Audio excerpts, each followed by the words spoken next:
Welcome to another episode of Systematic Geekology.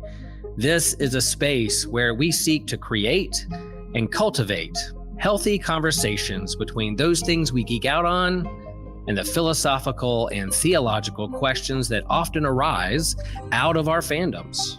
Like, what does it mean to be human? What makes a hero? What makes a villain? How do the stories and narratives we geek out on shape how we live in the world? We are your priest to the geeks. We aren't all ordained, but we see ourselves as mediators at the intersection of geek culture and going deeper in our faith. We don't always have to agree, but we do respect each other, and we see everyone as a beloved child of God. Everyone geeks out on something, so come geek out with us and enjoy the show.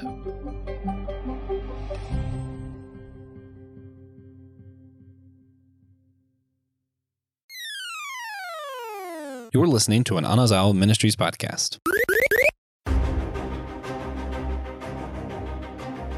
Could you eat your way through a dungeon?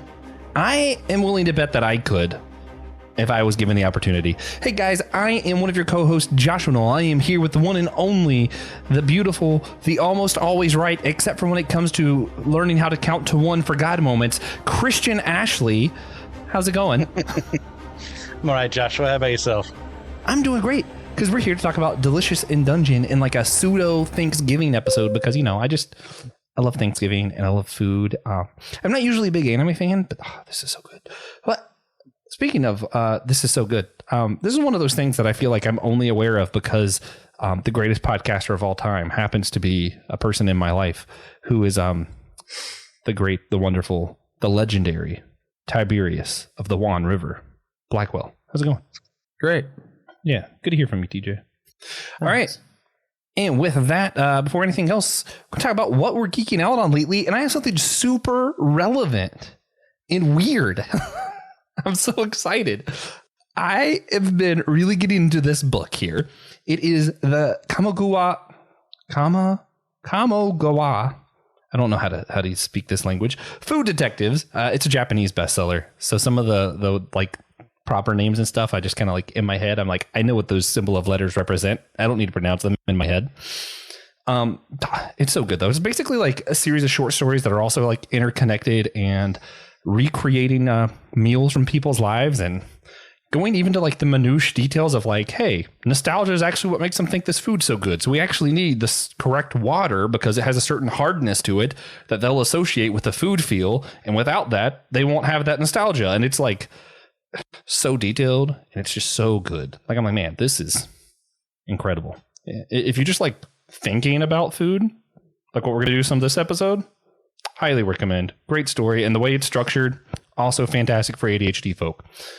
Christian, what have you been geeking out on lately? I just recently watched Heretic, which just came out not too long ago, and I was very disappointed in the final product. Had some things to say about religion and faith and other things, but it just left with a very bleak note and a very false theological note. So there's that. Well, given the title, I feel like you should have expected that. TJ, what do you geeking on lately? I've been thinking about sleep a lot. Man, I wish I could geek out on that more often. And season 1 of Black Ops 6 has started, and people who've been listening to our show have been hearing you out of sequence experience this. How's season 1 going? Yeah, it's pretty good. It's day 2 of the season 3. Mm-hmm. I don't know. I just didn't feel like saying that again. But I haven't heard your voice since the season like officially started. Yeah. I'd like to know how you're doing. Pretty good. Prestige. Are you the best? Like halfway through Prestige 1. Not trying to go super fast. Cool. I'm just in my head, you're the best player at Black Ops 6 now. Yeah, I am. Yeah, that makes sense. Hey guys, if you wouldn't mind, we would really appreciate it if you would rate and review our show. If you're on a laptop, go to podchaser.com, rate and review us there. That always helps a little bit more than the other things. It kind of does something with algorithms. I don't know. But if you're on your phone and you're listening on Spotify, hit the 5 stars. On this episode, you can leave a comment. Go ahead and do that for us. Say TJ rocks. That way we know you listened. Apple Podcasts, you can rate and review as well. And if you're on YouTube, like and subscribe. If we get 50 likes on any video, it doesn't have to be this one. Just go through, find the one with the most likes. Like that one just cuz. And if it gets to 50, Will Rose is going to frolic through flowers on a video and we're going to post it and it's going to be great. Also, things that are great are supporters. You can support our show on Patreon, Captivate, or Apple Podcasts. And one person who supports our show that we really love and respect and appreciate is the one and only Dr. Trip Fuller. Shout out to you, man. We love you. You rock. Hope you enjoy us nerding out on some food anime. Fantasy anime? Fantasy food anime. I don't know. This is weird. We're jumping in. First things first, this show is strange. We're going to get into what the show is, but it's like culinary arts meets fantasy, Dungeons and Dragon, anime, and you have all this like mixture of just stuff. What all are we bringing to the table? And I just love that because that was not intentional. What are we bringing to the table when we come into this? Like, what are y'all's experience with like D&D, culinary arts, adventuring, camping, anime? Like what is it when you watch this that you think is relevant in your own experience? Because it could be anything. I was surprised by how much my camping experience informed how I watched this show. Christian. Yeah, as mentioned a couple of times before on the show, I got into D&D in college, started with 4E, and moved on from there to 5E, and just wrapped up a campaign called the Netherdeep with some old college friends. They're about to start a new homebrew campaign from one of the other players there. So that's always been a huge part of my life ever since college. Culinary arts, I'm a miserable cook. I've gotten better over the years. I'm just really bad with my hands, and I'm really bad with patience. So I'm an instant gratification kind of guy. So going out to grab something to eat, or sticking something in the microwave or oven, that's my way to go. Adventuring, camping, it's been several years since I've done it, but I do enjoy small periods of time, a couple of days, going out in the wilderness. Other than that, I start losing my creature comforts and air conditioning and modern plumbing. So I'm done with that. Anime has been a part of my life for quite some time, ever since Dragon Ball Z came out. I've been an anime fan. So yeah, all those things kind of made this anime click to me. Yeah. Have we ever told you about a little place called Cumberland Island? You should go camping with us. Anyway, I didn't know. Yeah, we'll talk more off air, because I don't want to let anybody else in on the secrets, because it's already hard enough to get camping reservations these days. TJ. What relevant experience do you bring to this show when you came into it? Yeah, it's pretty much the same. It's not like your classic high fantasy. Like playing D&D doesn't like warm you up for this really. It does make it a little easier. It is built off of sort of a traditional fantasy kind of standpoint. But I started playing D&D like right before college, late high school. So that's been a part of my life for a pretty long time now. Not as long as you guys are old. Technically, I am a professional chef. Technically, so that is pretty relevant, and it is. I've always loved cooking. It's really fun to see what they come up with for this show, especially reading it, and you get the recipes. The recipes are in the manga. Just the ingredients are kind of hard to find. Just a little bit. I've yet to find many mandrakes outside, but I still look. No, I found it really strange. Again, like the camping part to me, I wasn't expecting just because I've done some pretty long hikes before my accident. And I know like from personal experience, the less you can pack, the better, you don't want all that weight on you. So if you have the ability to like cook yourself and like catch and like kill your own food, that makes life so much easier, And I actually do remember one time I spent a week out and my whole plan was I'm not bringing anything but a fishing pole, and I made it work. I had a fishing pole and a couple knives. It wasn't the best food, but I made it work. And it's so funny because like I'm watching this and I'm like, no, all of their logic like totally checks out. Like I'm like, this makes perfect sense. And even outside of that, I care a lot about like ecology kind of stuff and like how the world works and like how we contribute to it or take away from the systems we find ourselves in. So all of that part rung true to me, rung interesting. I've never been a huge anime fan. There's a couple animes I'm really into, One Piece mostly. Also that one Sherlock one. Cool. And I'm trying to think like what else. I've barely played any D&D, but if like Lord of the Rings and you're like just know your general fantasy classes, that's really all you need to know going into this. I feel like it does help if you know like some typical things about dwarves and elves and stuff. And then I guess technically I'm also a professional chef. I don't really think of myself like that, but I have always found myself really interested by ideas like how does certain types of water or different kinds of the same ingredient really infect our foods. I've just always found that interesting. And I do remember when I was doing chemistry, we learned a lot of what we did learn through food because cooking is chemistry, basically. So just kind of a good way to visualize what you're learning about if you're doing chemistry.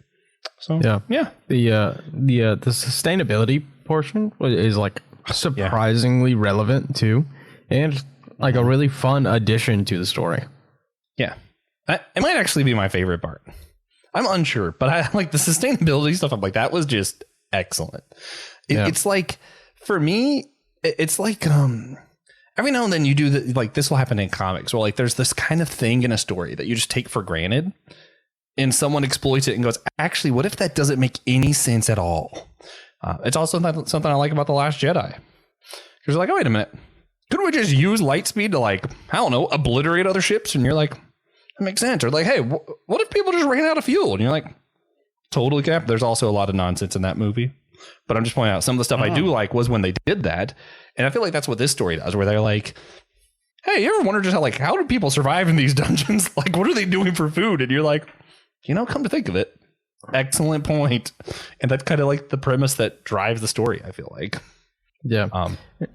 Well, our little group is different, but true. Most people aren't willing to eat the monsters, but I think I would. But Christian, before we get into it, because you just kind of bare bones, we already kind of hinted at it, but if you could explain what the show's about, not the plot, just like what is this show about? Because like people like Delicious and Dungeon, that sounds weird. It's still weird, but it's about an adventuring group who, after one of their own ends up being consumed by a dragon, has a very limited amount of time to where they can go and find what remains of what is our main protagonist's sister, who is one of their clerics, and they're rushed to go find her, but at that same time realizing we don't have the money, we don't have the supplies, so how do we do it? Well, we got this cute, cool little dwarf guy over here who knows how to cook monsters. So he's going to teach us to get rid of our prejudices as it comes to food and join together as a party so we can try and find Fallon? Phelan? I forget names. Fallon. Yeah. I actually, TJ didn't bring it up, but I as I was watching it, I was like, I wonder how much of like, because I ask TJ random questions all the time if I don't know a thing, because TJ just has approximate knowledge of all things. And I had wondered, I was like, with all of TJ's like random approximate knowledge about like biology and anatomy of living things, I was like, I wonder if that when he's watching that, he's just like, yeah, that makes sense. Or yeah, that's not how that would work. Yeah, well, they're like, fantasy monsters. So yeah. But I mean, a lot of it, I'm like, give it a little leeway. Yeah. Yeah, that's fair. I'm trying to remember how they did it. We'll talk about that later. But the way magic is fueled is through like what's it called, mana? Yeah and whenever they would prepare certain dishes to try and restore someone's mana, like even the chef Senshi was like, hey, if you cook it that way, most of the nutrients are going to go out. That's probably how magic would work too, so let's cook it in a way that preserves that. And you're like, man, that makes so much sense. I hate it. But yeah, TJ, obviously I'm getting excited and I'm talking around us. Could you kind of lay out the plot as far as like season 1 in the Netflix season, or I don't remember how many volumes of the manga that is. I think it's like 8. Yep. So no, but season 1 of, the anime, which is what we're all going to watch. The anime is fantastic. For a lot of series, I don't read it and watch it. Usually I'll watch it until I get caught up and then just read the manga. This is different. The anime is gorgeous. After reading the entire series, I was like, yeah, I'm going to watch the anime too. But basically, Christian covered it a little bit. Our party, in their quest to clear the dungeon, they get accosted by a red dragon. And the red dragon eats our main character's little sister. The rest of them escape. Most of them quit. And then Laios, our main character, is like, well, I ain't leaving her down there. We got no money, no supplies. But Laios is a little bit of a freak from the very beginning. This was just like a secret fantasy. A little bit had. is underselling it. Yeah, so he's like, no, I know exactly what I'm going to do. I'm going to eat all the monsters. That's my supplies. I don't need money. I don't need food. Food is there. And then he just gets super lucky because he's not a good cook. No one is. Everyone abandons him. Splits off, do their own thing. One of them splits off to, set out on their own quest to save Fallon. But that's different. And then on the first day they set out on this journey, they get, a walking mushroom, kill a walking mushroom, giant scorpion, to eat. And they are horrible at it. They are awful at cooking. And they just so happen to run into the only other person in the world, really, who does know how to cook monsters, because he's been doing that pretty much his whole life. He just lives in the dungeon. So they get super lucky. They get paired up with Senshi the dwarf, and Senshi, Laios, Marcial, Chilchuk, and then later joined by Izutsumi. Yes. They go on their little adventure, just save Fallon. Season 1 takes us all the way through from their beginning up to getting to the red dragon, fighting it, killing it, and we'll explain this in a minute, but assembling Fallon's bones to resurrect her. And that going, spoiler warning, horribly wrong. What? Horribly wrong. Yeah. So I was actually kind of surprised. I thought season 1 would stop there, but season 1 does keep going. We see Fallon's resurrection, corruption, and then it takes us all the way to it's way more than half the story. I feel like season 2 is going to be short. They're just going to drag it out. I don't know. I think it leads off at chapter 52 of the manga, somewhere thereabouts. See, I get confused because I was reading them by volumes and not chapters. So Yeah. I know it goes way beyond the first 5 volumes, which I think is there's 5 chapters per volume. It goes way past that. Yeah, it's usually 7.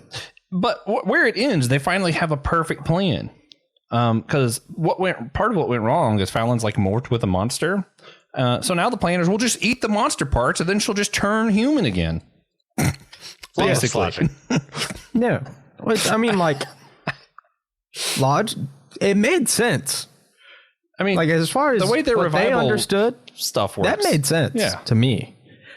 But we do get them going past that and then realizing that they have to now clear the dungeon to actually save Fallon. So they're kind of back onto their original quest with Fallon in their way as a servant of the Lord of the Dungeon. Yeah, which Lord of the Dungeon subplot is crazy. Because you're going through and it's oh, this is just a quick rescue thing. And then you're oh, wait, but there's also a magical overlord. And there's also some stuff going on over on above the dungeon and the real world where people are trying to stake claims and territory fights and dwarves versus elves stuff. And you're oh, this is way more than just some people running through a dungeon and eating some stuff. Yeah, I feel like the stakes just get really, really, really high. It's crazy. Pretty much right after they save Fallon. Yeah, it was really weird because the beginning of the story up until they save Fallon, like you said, the first time they save her anyway. It felt like there wasn't really any stakes. This is just kind of silly and fun. And I was this is great. Because, if you die, we'll just bring you back. No biggie. And I'm cool. No stakes, just fun eating things. And then I'm oh no, there are stakes. There's actually huge stakes here. That's way more than just, can someone die and come back? And you're this is wild. The story got really wild. Yeah. It's a really good escalation, I think. I think it's fantastic, personally. I don't want to say too. I actually don't want to ruin it. But some of like the on planet stuff, and we're gonna get into it a little bit because like it has to do with like the sustainability and ecosystem stuff still. But before we get to all of the fun other stuff, like the deeper stuff that happens in this silly D&D cuisine show, if you had to rate this 0 to 10, Christian, how are you rating Delicious in Dungeon, or Dungeon Mishi as you like to call it, because you're a manga nerd? Meshi. I flip flop between the two. This is a solid 7.5 for me. The world building is fantastic. There are way better things out there, TJ. You can give that look elsewhere. 7. I highly disagree. 7.5. But he went first for a reason. Yes. So I could let you guys go because you haven't watched as much as I have. And like world building, fantastic. Characters, sometimes yay, sometimes nay. The dungeon itself is really fun. There's just something lacking especially near the end of the story for me. It's like, okay, we've had our fun, but I'm also ready for the story to be over. Ooh, rough. And this is only season 1 that we're reviewing. No, you're reviewing all of it. You're doing okay. I'm just doing season 1 because that's what I've seen, and I tried to read the manga and I realized, I can't get through the manga. I didn't enjoy it, but I think I might just not enjoy pictures. Manga. No, really, I'm fine with comics. I think it's just like no color bad for me. Like I just no, and like I need something to pop out at me. This is too much, and for me personally, Chinchuck was just way more annoying in the manga. Like I couldn't stand him. I was like, I don't want to read anything with this guy in it. But that's just me. Just reviewing the show season 1. I hate to do it. I don't know if I've done this for a show yet. I'm giving it a 10. I like, as far as like a single season goes, I can't think of a story I enjoyed more. Like, and I'm not comparing it to other anime because that's not really fair. I'd only compare it to One Piece, and it's not as good as One Piece. But if I'm just like comparing it to like shows in general, it is like it's top notch. Like if I'm thinking of like Disenchanted, I loved that show. It's not as good as this. I love Futurama. I don't think Futurama is as good as this. If you're just like doing story to story, this show was fantastic. This could be recency bias, but I'm like, it was so well thought out. The story was really fleshed out. The way it like ramps up at the end. No, I love it. I'm all for this. TJ. Okay. I think you're both a little insane. Perfect. As you should. This show is fantastic. I do think it's one of the better seinen manga out right now. Well, I mean, it's finished. It's not really out right now. It's just out. Mm-hmm. But like just season 1, it's easily a 9. Whole series for me is also very easily a 9. It's great. I don't really understand Christian's problem with it. There aren't any giant robots, so like I can see where that might interfere with Christian's There's only tastes. one of those in my top 10. Yeah, Christian and his Gundam fascination. And it's not even Gundam. That's not even in the top 20. Is it Neon Genesis Evangelion? Nope. That's like in the 60s somewhere. I don't even know what we're talking about now. 60s? Okay. Here's my thing. I can't eat mechs. I can't make my top 10. Wrong. You clearly didn't watch episode 7. That's actually, I'm going to talk about that later. The living armor. God, that was great. Was that 7? I think so. I don't know. It wasn't. Nope. I'm Dumb. wrong. Wrong and dumb. And I was wrong. There's 2 mecha anime in my top 10. All right. It's great. Real quick, I do want to know what 2 those are. Gunbuster and Gurren Lagann. Those are both really good. I'm not even interested in what they are. Sorry, Christian. Anyway. You're lame. Do you love systematic ecology as much as I do? Of course you do. So why don't you hop on over to the Systematic Ecology shop and get yourself some merch. We have clothing like hats, extra soft t-shirts, sweaters, hoodies. We even have glassware and mugs. One of my favorite coffee mugs that I use every morning is a coffee mug that has on it, share the faith, share the geek. Yeah, I get my geek on first thing every morning, thinking of systematic ecology. And I know you need to hop over there and get you some merch, represent us out in the wild, out in the public, and let people know that you too like to share the faith and share the geek. So we are going to talk a little bit. We got three big things I want to talk about: how death works, how magic works in this dungeon place, and the ecosystems, like the sustainability storylines. And yes, we are going to tie it to Thanksgiving. Don't worry, guys. It's my favorite holiday, so of course I was going to make it happen. But first, TJ, could you explain to everyone, and maybe even me, because I think there's sometimes that I felt a little confused because they were like, souls are like eggs. And I'm like, hold up. Could you explain like how revivals work in the show, how death works, and like why are they just like, oh, okay, yeah, the first time I died. You're like, wait, what do you mean first time you died? Yeah. So basically, in this world, you can die like normal. Like outside of the dungeon, you die. That's it. Good job. The dungeon, part of the curse that is afflicting the dungeon, affects the passage of time. And it gets weaker the farther out from like the main castle you go. But one effect that permeates the entire dungeon is on your soul. Souls aren't allowed to leave the dungeon. So instead, which also implies an afterlife, they don't really explore it in the show. But like it's implied. But dying in the dungeon, your soul is tethered to your body. This is part of the curse. I think it has to do with, part of like the timelessness aspect of the curse specifically. But, things unchanging. But your soul remains tethered to your body, and depending on the state of your body, which is to say like dismemberment, disintegration, the tether can grow weaker over time or just be weaker because of the state of your body. Like Fallon, they got, I guess lucky's not really the right word. They were definitely the right people for the job, but Freaks. Sorry. Yeah. All I'm going to say, they're freaks. Pretty much. yeah, but it's really like that. And there's like a whole economy based off of it. People retrieving corpses, getting paid for it. Making corpses to retrieve and getting paid for it. Some people just traveling around charging people for revivals. Yeah. Hey, you're alive. You owe us the money now. Yeah. Just happens. Yeah. I mean, that's pretty much on point. Yeah. I will say there's revival magic that some people can learn. You do kind of have like a natural affinity towards types of magic, so not everyone can just learn Revivify like it's 5th edition. And just bring you back at 1 hit point.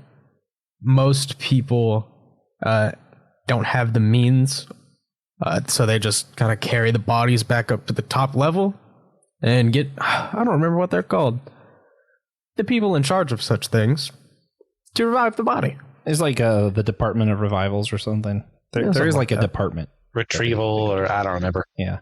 But the body retrieval. Yeah, probably. No, it is interesting too, though, because it's like the soul is tied to the body, which you have to just accept in this world that soul and body are two separate things, which I'm not. The more I study metaphysics, I'm like, I'm rethinking some of my positions on some of that, because it's hard to come to philosophical conclusions that make sense with that. That's a different discussion for another time on my Kingdom Hearts Substack. Follow that. But the like, if the body is destroyed too much, the soul can't be revived because it was tied to the body.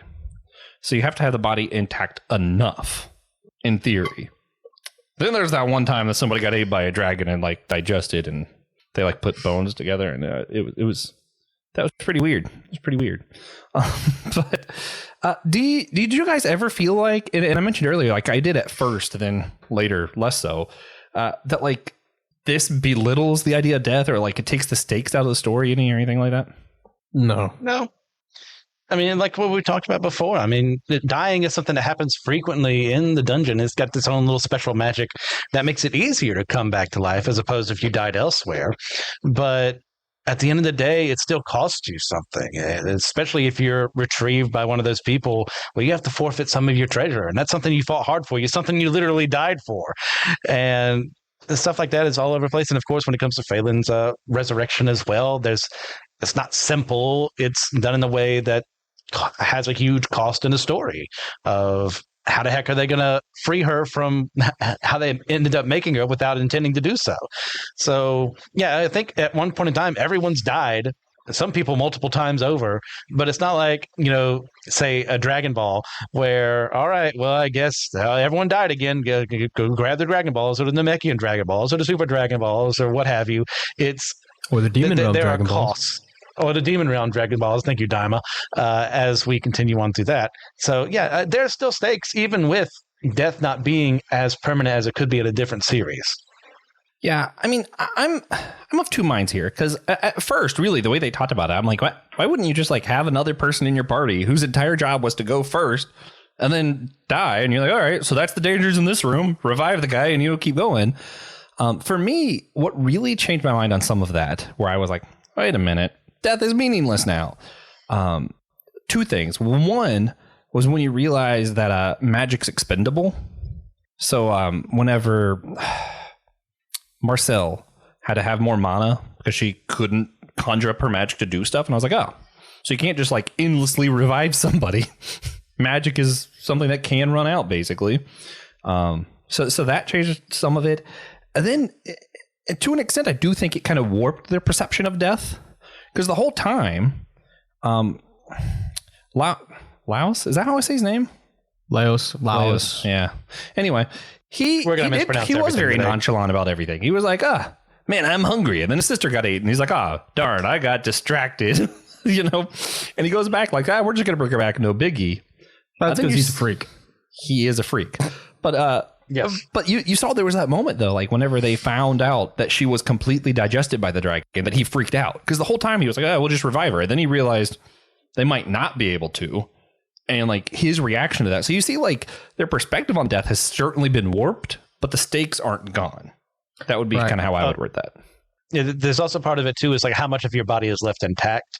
I think that what they'd use like the 13 out of 13 rule or something like that. If you divisions, and the less that you have, the harder it is to bring you back.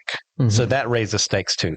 Right. Well, their hope was that, since like it's dragon like hunting patterns to eat and then sleep, so she wouldn't be digested. She would just be kind of chilling in the stomach because the dragon ate her and went to sleep.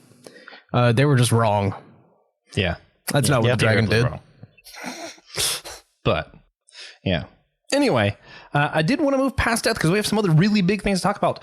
One's like the ecosystem, like the sustainability through line we see here. Like you both have like on the micro level of like how the dungeon sustains itself with like plant life to animals to bigger monsters, that kind of stuff. But then also there's kind of like a bigger version of that sustainability of how like the dungeon itself is doing something that helps the ecosystem of the planet kind of maintain itself. Christian, could you kind of elaborate some on these subplots when it comes to like sustainability, both in the dungeon and the larger world at hand? Yeah, because we're just exploring the dungeon. And what this series does do really extremely well is the idea of, hey, how can these creatures exist? Instead of your typical dungeon, your dungeon master makes, well, there's a bunch of Sahagin in there, or there's a Drider or whatever. Like, well, okay. Well, in order to do that, they need to be able to eat. They need to be able to have a place to sleep and an environment that would be suitable towards them. But you don't really think about that too much. This series does, in the sense that, okay, well, they've got to have a sustainable population. They've got to be able to reproduce. They've got to be able to eat well enough so that they prey on each other. Are there actually other animals inside that they can feed off of? And one thing that Senshi is very big to bring up is like, hey, like, we are here to kill monsters every now and then, but we can't kill every single one of them because they are uniquely a part of the environment of where we're at. So when you take out a super big predator, that means other predators and other prey species are able to proliferate a lot more than they would be able to. So just be mindful of that as we're doing this. And yeah, they're going to be tasty, but if we just kill everything that we come across, we're ruining the environment here. And as far as, I can't remember exactly how it affects the planet itself. TJ, can you help me on that one? Yeah, so there's like latent cursed energy in the planet or something, and dungeon breaks just kind of happen. Like this dungeon isn't really an isolated incident. It's just the one that our story is about, and not all dungeons are the same, but they seem to be like a necessary part of this world.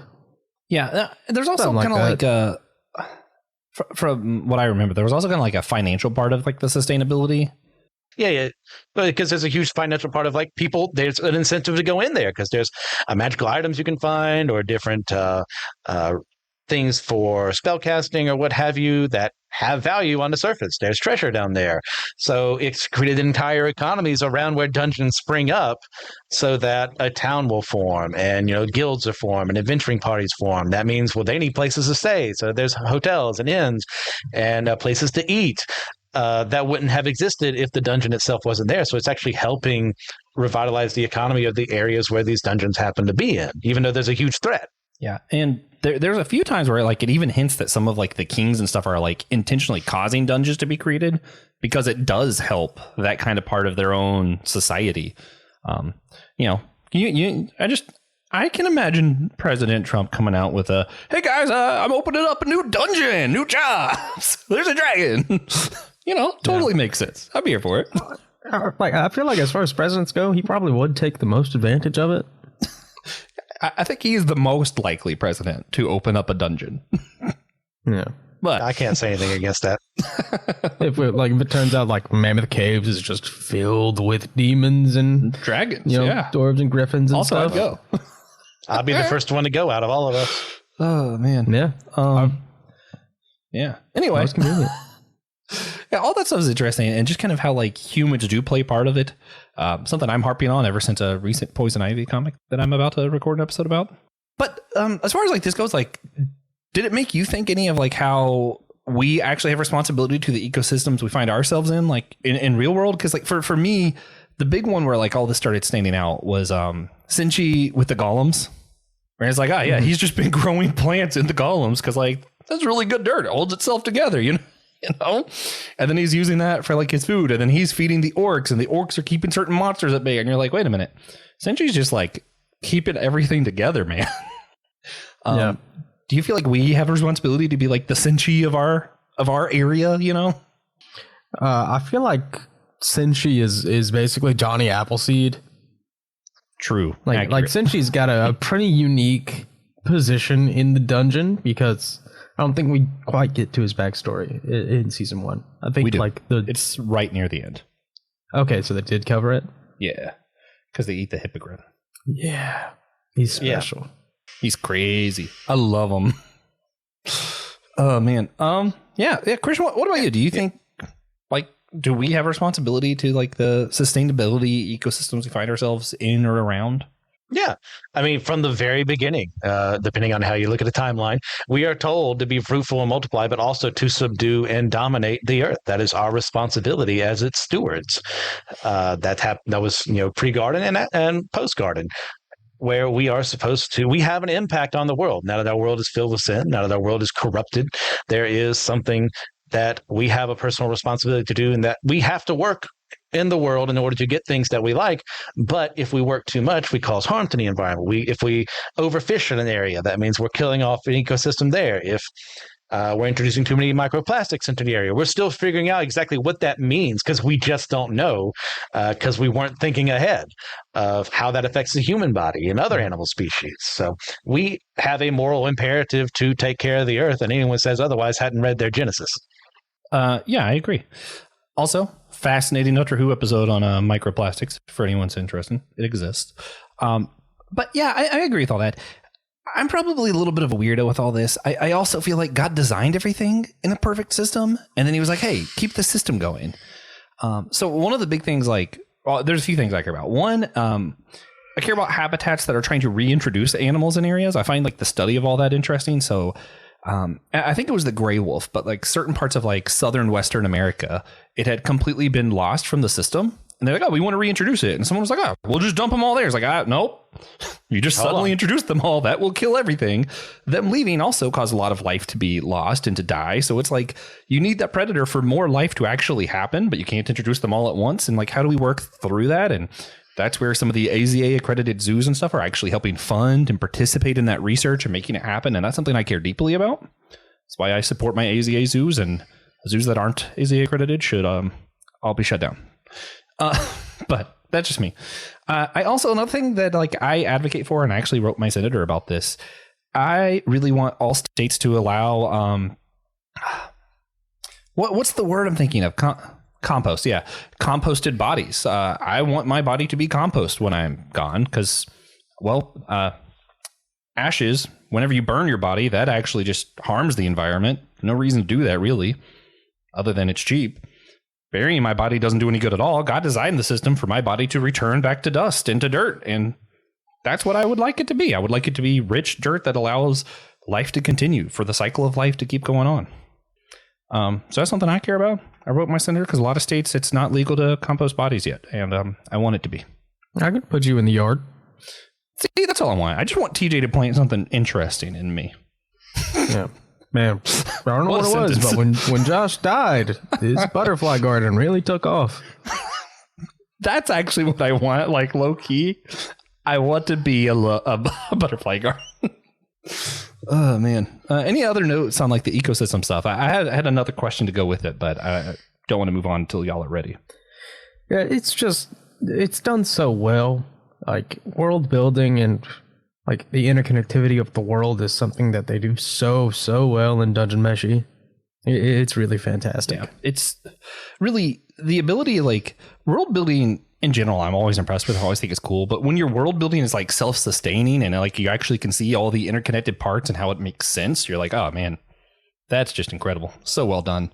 Yeah. And even the silly bits where, they like get back to where the party almost wiped one time, or where they did wipe one time and lost all their stuff, to the ice golem, and they see like the pipe of water coming down into the room, and the ice golem, and Senshi's sitting there, he's thinking, I definitely caused this. It's like, I definitely put the golem's effigy in that pipe and got it washed down here. God, that's so funny. Yeah, that was hilarious. Well, even like there's a certain kind of mushrooms that they don't eat, that the spores actually change what you are. So like they changed race, or like different items would change shape. There was like a whole circle thing. And like at first I'm like, oh, that's some weird magic stuff. And then they explain like how, yeah, the reason it would evolve this way is because it would cause you to be an outsider. Then you would be banned from your thing. And then you would die alone. And once you died, that would just provide good place for the spores to sprout back up as mushrooms. And I'm like, yeah, that's just how nature works. Like it's weird magic, but it's also, yeah, that's how it works. No. Another thing Senshi does with like the sustainability stuff I found really interesting, and this is just more part of his personality, I feel like. He cares a lot about stuff that you don't expect like the manly dwarf to care about. Like, hey, wait a minute, you're holding that fork wrong, and how you hold your tools are important. And you're like, wait, what? And like he makes the point, like we need to be thankful for things. Like this didn't come from nothing. This came from something. We are taking something from the dungeon that has its own life, that has its own system. Not only do we need to be respectful of that and not overhunt and overkill, but we also need to be thankful for what we have. So he makes a point a couple of times, and even other characters do too, of like stopping and having Thanksgiving to be thankful while they're eating and having the big giant meal. I just had to, throw out something about Thanksgiving, and I was like, wait a minute, it's right here. They're literally stopping to be thankful for their food. I feel like, I don't know how you guys feel. There are the Christians who are like, wait a minute, you don't have to pray before you eat. And I'm like, wait, but I kind of like that practice. But I also see a lot of Christians who are just like, okay, thank you for this food. And they don't really mean it. They're just saying it because they feel like they have to. Mm-hmm. Do you think we're ever actually truly take time to be grateful for our food? And do you think that's important? Constantly. Yes. Constantly you think we do, or constantly you do? Me. You think it's important to be thankful? Yeah. And I do. Makes everything better too. That's true. Gratefulness does make your food better, because you're like, wait a minute, this costs something. I eat a lot of meat. That costs a lot of lives. And if I take that lightly, that's on me. Yeah, I think it's super important to do so. I'm very bad about actually remembering to do it, because sometimes I'm not thankful. Sometimes I expect things to happen. We live in a magnificent age where pretty much almost everything is at our fingertips within, a somewhat reasonable price, as opposed to way back in the day, if my plow broke, well, I better hope there's a blacksmith in the village, or I'm going to have to go to the village, a couple miles away to get that fixed. And all that time, I'm not going to be able to get my crops done, or what have you. Or, I don't have ice, which is amazing. I have an ice machine in my room, and whenever I want to, I can pour water in there and get ice that other people don't get, and it just makes drinks that much better. I have something to cool stuff. I have something to heat stuff up with that we just didn't have back then. And yeah, if I'm actually being honest, yeah, I suck at giving thanks because I'm an instant gratification kind of guy, and I need to be better about that. So it is important to stop yourself every now and then and actually say, I am thankful for everything that had to go into what I am receiving right now. Yeah. Not just the food itself, but the people who prepared it, all of the, the workers that had to work the grocery store, etc. All those things. I mean, Yes, it was a group project. Yeah. That's why me and my cousin, we just went ahead and like 5th grade and knocked out all of our thankfulness for every meal forever. Yeah, totally. That's how it works. Well, and for me, Sanchi here, from all we can tell, doesn't believe in a God. He's like, just because the fact that we are taking from a system means that we should be thankful that we're able to do this and participate and be responsible with it. And it made the food better. For those of us who, like myself, who believe that God's both transcendent and immanent, that means God is in all things, including all of the things that I am consuming, including all the things that went into the ingredients. Like, it's like, God is in this meal, and to not be thankful of it, like it just seems like almost heresy to me. Like, where I'm like, wait a minute, every meal in a way is communion, if you allow it to be. Not like communion, the sacrament, but like there is a form where I am participating in the divine when I am thankful for my meal. And I think that's something important to do. Okay. Are we okay moving on from this? Yeah. Sure. Okay. Cool. Last big thing, magic. How does magic work here? TJ, just kind of, could you explain like the different kinds of magic? So they talk about different types. They talk about something about mana. We mentioned it on here, but how does magic work in this world? What are some of the different types that people need to know about? So the types of magic aren't necessarily super important. Aside from, we have, wait a minute. we have pretty much normal magic, which is all like the typical subclasses you would know of if you played, any fantasy game, abjuration, divination, all that kind of stuff. And then dark magic, ancient evil, dark, black magic. Good stuff. Just a little some that they threw in there that Marcille just so happens to study. It's basically, imagine she's doing her doctorate, doing her thesis on black magic, and it's forbidden. It's interesting. So I don't know. I feel like it gets kind of a bad rap. I'm a dark magic apologist, ancient magic apologist. It's not necessarily evil. It's just commonly used for bad things, like Marcille. I trust her. And then the Lord of the Dungeon clearly uses it for the bad things. Yeah. But yeah, I do think there's a little bit of like intentional parallelism between Sanchi and Marcille. Sinchi. Sorry, Sinchi and Sanji. Sinchi and Marcille, because you see where he's like, yeah, tools, they can be used for good or bad. You have to know how to handle them, all that kind of stuff. And then she's trying to say the same things about magic, and it's like, so you have a little bit of that almost like yin yang between the two. Which there was a really cool moment where he learned that sometimes magic is necessary, but that moment I'll save for later too. I think the thing as far as apologetics, what's interesting is there's some kind of substance to the magic here, since it relies on mana. Like, it's clearly not just some kind of like spiritual voodoo kind of thing. Like, there is some kind of physical property to it, or else mana wouldn't do anything.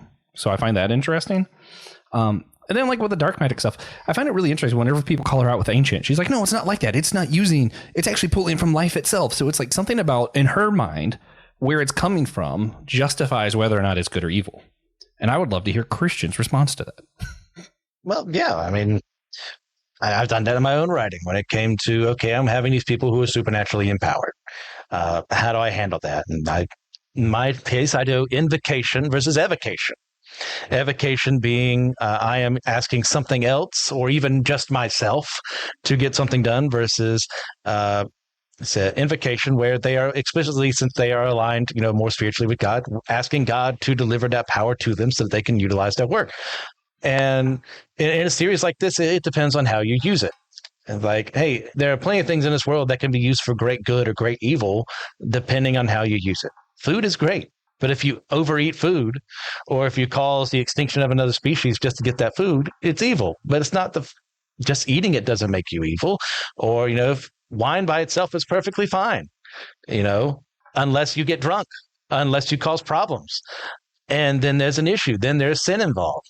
So with these things, like, they are bringing someone back to life. And if we are capable of doing that with the realms, the bounds that we have been gifted, it is our responsibility to do that and to do it responsibly. And that would be one thing I think Marcia wasn't responsible enough in how it happened. So there's an issue that was created because of that. It's better for the story that it happens, not so much for morality's sake. So just to think of, in that case, if something can do this and it is a net gain, it is good is produced from it, it's fine. But be careful of how you do it. Yeah. And even if it wasn't such a specific scenario where the meat they used was inflicted with such a powerful curse, would have been fine. Yeah.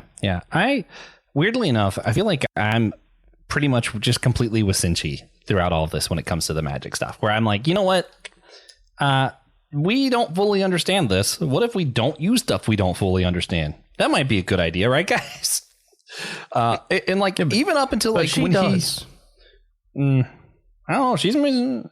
But even up to the point where he was like, I'm going to trust this creature I know, and like all monsters are monsters, we learn. But I'm still with him. I'm like, yeah, I would have tried that before trying her magic too, because I'm like, I don't know you. I just met you. I don't know how magic works. Seems like there's something behind this that I don't quite trust, Yeah, just like Mana is just pretty bog standard like fantasy thing at this point in any game, at least. Yeah. D&D does spell slots. That's just mana, but fancy. Yeah. Yes. Or dumbed down even. I think for me, I kind of think of it of like, if I believe in, I'm charismatic still. I'm Lutheran, but I still kind of believe in like some of the works of the Spirit, speaking in tongues, prophecy, all that kind of stuff. When I meet someone who calls himself a prophet, though, I ain't trusting it. I don't trust a word of that. I'm like, every single red flag went up when you told me you were a prophet.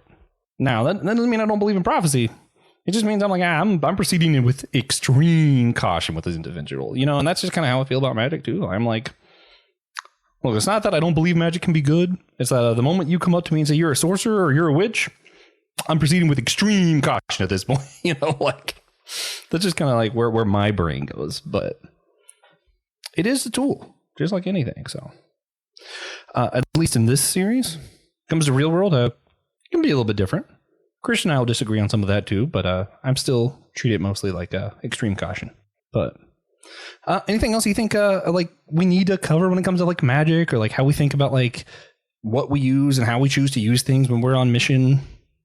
I mean, mana is pretty much just like stamina here. You can imagine like the web of mana being like the force and everything. Some things stronger than others. Yeah. All right. Well, with that, we do this usually with our Disney, a different version of this, but I want to see what you guys think. Real quick, what is your favorite character, or who's your favorite character? What's your favorite scene? And what's your favorite dish that we see in season 1 of the show, or wherever that leads us in the manga? TJ. That's a really hard question. So much of the food looks delicious, and so much of it sounds really genuinely awful.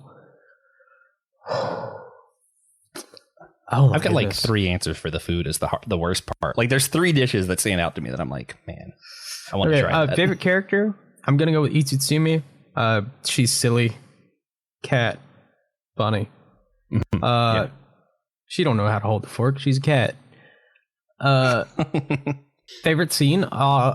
As far as we are in the anime, I want to say honestly, like the shapeshifters. Like relying on Laos to find out who the shapeshifters are. That's great, and it shows like his positive traits. I love it. It's fantastic. That was good. Dish wise, I really want to try. I want to try everything. Yeah, almost all of it. I agree. There's a few things I was sad about the pizza because I don't like onions. Yeah, but like I would probably try it all. Favorite thing, probably like the dumplings they make, like the very end of season 1. God, yeah. I was considering the dumplings too, but my question for you is like the dumplings that they make, or the dumplings that like at the end? Because originally they make it with like hippogriff or which one was it? Hippogriff. Oh, was the hippogriff? Okay, because I know that like they changed the hippogriff and something else. Okay. Well, So they originally thought it it was a that. hippogriff. Well, they thought it was a griffin, but the griffin Oh, it that's was a right. hippogriff that had gotten changed to. Okay, but then they fry the dumplings, and then after that they use like the changeling spores to change them into like surprise dumplings. We don't know what kind of dumplings we're eating now. So, do you mean the surprise dumplings or the original dumplings? The original. I don't want to eat a surprise dumpling. Nope, no surprises. I know what I want to eat. What I'm getting. Well, I'm going to disappoint everybody because I really wanted to say my favorite dish was going to be the living armor because it was like basically like seafood kind of deal, like mollusk. I don't like clams. I love clams. I was like, this is going to be great. But I'm a freak. Surprise dumplings, man. I'm like, because some of them are sweet, some of them are cheese, some of them is like different meat, and I'm like, no, I gotta do that. Like as much as like I despise onions, so I know like that's a huge risk for me. Something about the adventure of it. I'm like, yeah, I'm here for that. That sounds great. No, can't do it. You know how shocking it is to your palate when you're like expecting Yeah. to pick up a cup and have a little root beer. But if I and don't it's have someone's any lemonade. expect, No. it's great. No, it's like when you're picking up what you think is sweet tea and it's unsweet, or a regular Coke and it's diet. That's because It's you're going evil. into it wrong. If you don't expect anything, No, it's great. Dumplings. I'm expecting dumplings. I expect to eat and drink what I've been given. I think I'd love it. So that's gonna be my favorite dish. To absolutely no one's surprise who's been paying attention. Sinchi's my favorite character. He just shows up and he's like, "Yeah, I'm gonna help you guys. You guys see honorable," and he's just like taking care of this, sustainability of the dungeon, and he's just like so eco-friendly and like minded about like his habitat. And I'm like, yeah, this is great. That's if I had to like describe the opposite of a toxic manhood, masculinity, it's Senshi, and I love that. I want to be just like him. And then favorite scene, man, that's difficult. I'm between two. I'm gonna go with the Senshi scene since I chose him as my favorite character. It is gonna be to see up his skirt. Yes, no, it's that scene I mentioned earlier. Whenever they have to cross the water, and he's like, "No, I don't trust magic. I don't trust magic." So he goes out to the monster because he's like, "I've been feeding her. Like that we're friends. I kind of know the relationship I have with this creature." And then it turns on him, and just kind of like that moment where he realizes like monsters are monsters. Like I thought I knew this creature, and I clearly don't. And he had to like humble himself to be like, "Yeah, you know what? My way ain't the way right now." And that moment for me, I was like, oh, good character building moment. I love it. Anytime you see like progression like that is a moment that I'm like, that's key to stories, and I love it. Christian, same three. Right. You have to choose my exact same three. No, character Marcel. I love. She is me. Not stand It's Marcel. I ain't eating that stuff. It's evil. I want nothing to do with it. I don't care how well you prepare it. I'm done. I just want to look at my magical spells and bring my Fen back to life. I don't want any of this mess. Scene. I mean, I want to say the doppelganger scene is shapeshifter scene, but since TJ picked good. it, I'll go with like the initial meeting with Senshi and like how Laos is like geeking out on all the different types of monsters and never thinking about, oh man, if we ate them, that'd be even better. And just like establishing what this series is about. I think that's a pretty strong scene. That's since I have to choose a dish, I think the cockatrice one had fewer vegetables in it. What's funny is I almost went with the mushroom dish. Even I like mushrooms. That was never on the menu for me. So yeah, I'm a very picky eater. So yeah, those are my picks. That's fair. Cockatrice is My probably other really scene that I good. was thinking of, the other scene I almost chose, I'm only going to mention it because it's also a good tease for season 2. I feel like. Whenever they meet the character whose name I already forgot, Itsu, whatever, I can't say her name. Yeah. Whenever they meet her and like they realize stuff about the curse and that she still has her own personality and desires, and then Laos, however you say his name, he has that realization moment where he's like, "Wait a minute, this means." My sister might still have some of her humanity. We might still be able to save her humanity. And just that, like that moment of hope and like the way they animated it, like you could see it in his face. And I was like, yeah, this is what it's all about. I can't wait for season 2 because of that moment. Yeah. I'm glad we all agree. Best scene is Laos's dog impressions. That was also pretty great. And he just he just basically became a dog because he's that good at impersonating one. It was really Brilliant. funny. Yeah. It's really good. All right. Well, guys, with that, Set one up.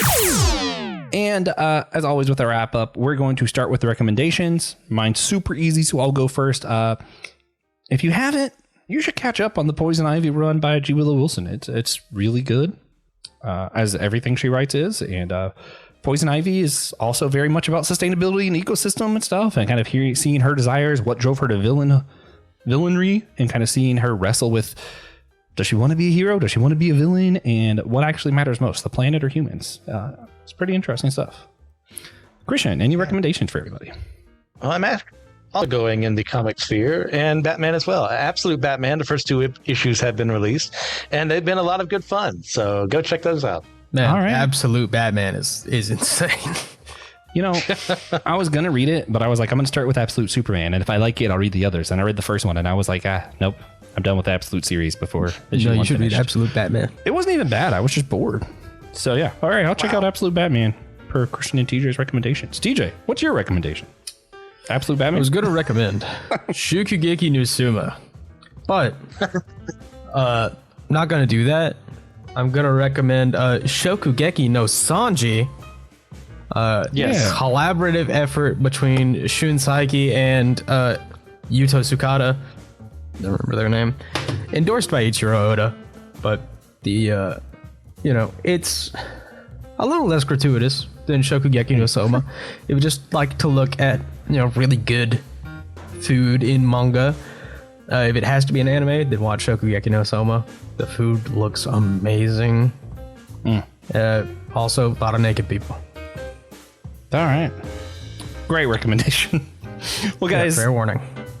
Again, rate and review the show, Podchaser, Spotify, Apple Podcasts. Like and subscribe on YouTube. Remember, 50 likes, any video, doesn't matter. Will frolic in flowers for you. Thanks again to Trip, one of our supporters. You also can be a supporter on Patreon, Captivate, or Apple Podcasts if you'd like. And remember, we're all the chosen people, a geekdom of priests.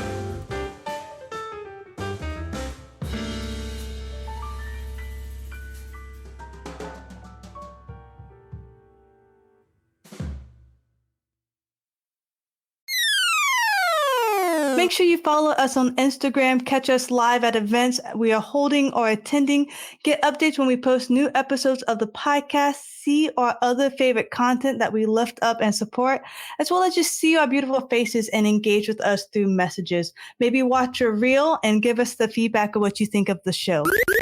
Hello, friends. If you like systematic ecology, then there's a host of other podcasts in our network that we think you will like just as much.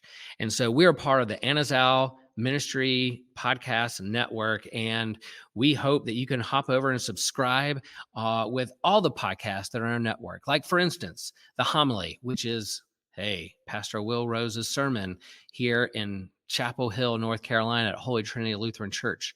You have another podcast called The Whole Church Podcast, the OG, the originals, the beginner of it all. Yes, Joshua, Noel, and TJ working for unity among the church and having great conversations with the wide spectrum of those who are involved in Christian ministry and the church. You have My Seminary Life by Brandon Knight, who's discussing what he's learning in seminary, he is learning in his theological studies and bringing to the surface those big things that we're wrestling with and thinking through theologically in the church and beyond. There's the Let Nothing Move You podcast from Christian Ashley, who is walking through the Bible in a very Bible study type fashion and walking through the biblical narrative. You have Dummy for Theology. I don't think Joshua is a dummy, but hey, he's going to lift up theological themes that he's thinking about and wrestling with. And maybe there's not a lot of answers, but there's definitely a lot of great questions out there that he's lifting up with some great theologians across the whole spectrum of Christianity. And then there's the Bible After Hours. Man, if you like to get risky, if you like to get controversial, there's this foul-mouthed preacher who goes through the Bible from a more progressive point of view, challenging the status quo of the modern church. Yeah, you don't want any kids around with that podcast. And then you have the Clydes, one of my favorite couples, that I like to listen to. One of the hosts here on Systematic Ecology, Taylor and Elizabeth Clyde, go through weekly discussions and kind of a devotional, conversational method of what's going on in their lives, where they see God moving in their lives, and what God is up to in the world. So those are the podcasts, a part of the AMP network. Subscribe, follow. We hope you can be a part of all that great network with the wonderful podcasts at AMP.